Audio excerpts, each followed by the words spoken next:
Okay, so second part of my video, the Gamecube. I'm gonna talk so fast through this video, you guys won't even know what hit you. I made this video once before, 25 fucking minutes. I don't have time for that. It's gotta be under 11 minutes. I don't want another two-parter. So, I wanted to talk about each game a little.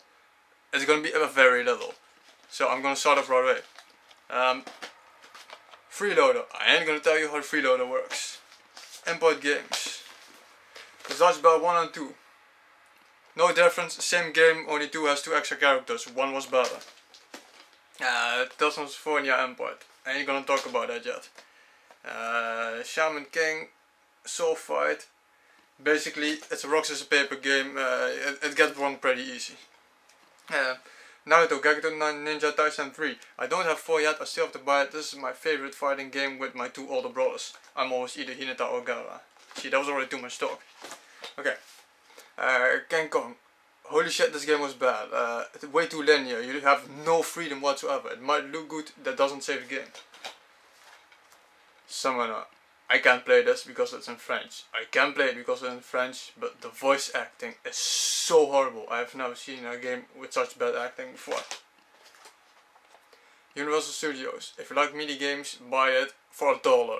If you can't find it for less than $1, don't take it. Sonic Adventure Battle 2. It's nice. Sonic should be a racing game. There's way too little racing in it. But it was pretty fun though. Toshi the Giant. Creating civilization. Really fun. Not enough shit to do. You can't do anything in the game. Worms 3D. Excellent game when you're with other people. Die Hard Vendetta. Looks good, gets old really fast. Burnout. If you like racing games, don't get it. If you hit another car, you're like stuck on the road for 2 seconds, 10 seconds, whatever. It was a little bit too bad. Knights of the Temple, excellent game. You can steal weapons from all your enemies and shit, but the moment skeletons and all the surrealism came, that ruined it.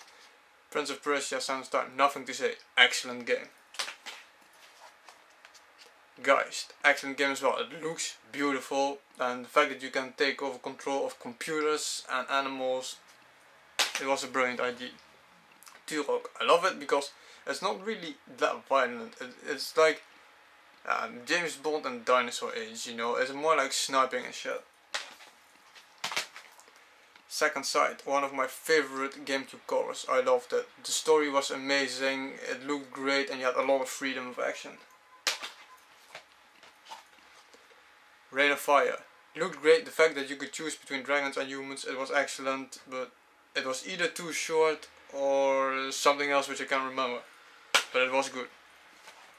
Star Wars Rogue Leader. You either love these games or you don't. It's really hard, and that's why I love these games. It's one of the rare games these days that are still hard. It looks always really great. Super Mario Sunshine. It wasn't bad, it lacked the Mario experience for me. Bloody Roar Primal Fury, one of my favorite fighting games on the GameCube. My favorite character was Alice Rabbit. Metal Arms, I love this game, I still haven't finished it. It looks great and you have a lot of freedom. See, now that's fast. Beautiful Joe 1, I don't have 2 yet, I still have to buy it. It looks great, it plays really smooth, and all the extras like slow motion and super speed and shit, very original, and it works for the game. Super Smash Bros. Nothing to say, really great. Mystic Heroes. It's like the Nasty Warriors but chibi. If you don't know what chibi is, look it up. Soul Calibur. If you love fighting games and you don't like Soul Calibur, you don't love fighting games. Kirby Air Ride. Really great when you're with other players. Pokemon Colosseum. Love the RPG they put in there. Star Fox Adventures, I love this game. It looked beautiful. Some of the animals were a bit too fluffy, I think. They could have made it more serious. Simpsons Hit and Run. It's the Simpsons. I loved. They linked everything to the episodes and the original voice cast, so it was brilliant. And you gotta love the Simpsons. True Crime, New York City, LA, whatever. They were great, but the point of these games was that you could choose between a good cop or bad cop, but if you chose bad cop, you got screwed all the time, so there was no point in doing that. So they kinda screwed with it. Dead to Rights. excellent game. I love all the moves you have of disarming people, and it looks really great. One of the better games, I think. Smuggler's Run. I love this game. It doesn't look that great, but it's really fun to play, and the fact that they use real actors for the game, for the cinematographics and shit, that was really fun.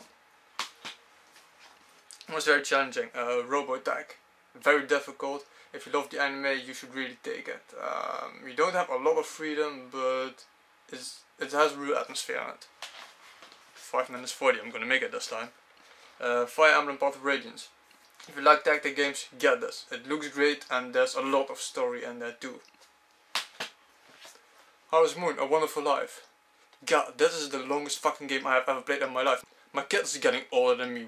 Why can't I just die? I want to finish this game, but my kid won't die, my wife won't die, and there's no end to it. No, I'm starting to have grey hair and it's getting old. Die, people. Resident Evil 4. This was not scary. It looked good, it was not scary. Evolution Worlds. Love the cinematographics of the game, but the combats became way too linear. No pun intended on the character's name. Metal Gear Solid 1 Snakes. I love the fact that they made it just for the Gamecube, that they added Metal Gear Solid 2's Metal Gear Solid 2 combat system and moves and whatever you want to call it, and they put that in the first Metal Gear and they made this out of it. Excellent game. Metroid Prime 2 Echoes. Holy shit, this game was terrible. I hated the ammunition thing they did. The light dark world was very unoriginal and it sucked big time. This is a shame on the trilogy. So now let's get to my top 10. Finally, see, 7 minutes. What the fuck? Okay, next. My top 10. So these are my 10 last games. Number 10, Eternal Darkness. Scariest game I ever played in my life. Resident Evil, Silent Hill, they paled to this. I think this was dark. It was horrible, and the fact that a dude, you know, he tells the story of the game, and that makes it excellent. 9. Final Fantasy Crystal Chronicles. Some people complain that there was no story in them, they just didn't get the story. It's all about collecting memories, and it's probably, besides Button Kaitos, the most beautiful game there is on the Gamecube, and the atmosphere is really calm. Number 8, PN3. I love this game. The fact that it's very tempo, there's a lot of tempo in it, because the character, it's just blasting robots, but the character, she dances around and she moves on the music. They show that in the intro film. Really beautiful game. I love that game. Number 7, F-Zero GX. If I have to choose between Rock'n'Roll Racing or F-Zero GX, this one would win, because Rock'n'Roll Racing is excellent, but when you play 2 players, F-Zero is excellent when you play it by yourself as well. My limited edition Zelda copy with the Master Quest. Not that the Master Quest was any different than Ocarina of Time. They said it was. It wasn't really, but I hate the Toon Link thing. Seriously, Zelda is meant to be an adult thing, but the whole ocean thing was so beautiful that, you know, I can't pass this game up. It was so. This really took you on an adventure. 1, 2, 3, 4, 5, 6. Metroid Prime, the first one. Holy shit, this game is fucking beautiful. Oh, there's not a lot of shooting in it, and that's why I love it. There's a lot of scanning, looking around, the atmosphere was great, the music was great, it looked great. This is a Metroid. Next, Skies of Arcadia Legend. It might not look that great, but it was brilliant. The story was huge, there was so much to do, it was incredible. I gotta speed it up. Next, Lost Kingdoms 1 and 2. What can I say? I love card games, you know, you can never go wrong with card games. It looks beautiful. The only thing that why this is third is because you weren't in an open map. You had to pick your levels. The music was great, the graphics were great, the atmosphere was fucking brilliant. Next, Tales of Symphonia. What can I say? Tales of Symphonia is perfect, you know. It looks great. The fact that the angels building the concentration camps was such a daring risk for me to put that in the game. It was absolutely brilliant. Next and finally, of course, as I always say, Button Kaitos, Eternal Wings on the Lost Ocean. This is my Japanese import of it. Now, what can I say? It's the perfect game. The atmosphere, the music, the graphics, the story. This game is perfect in every way. So I have to shut this down now really fast. That was it. Stay tuned for the next part and stay real.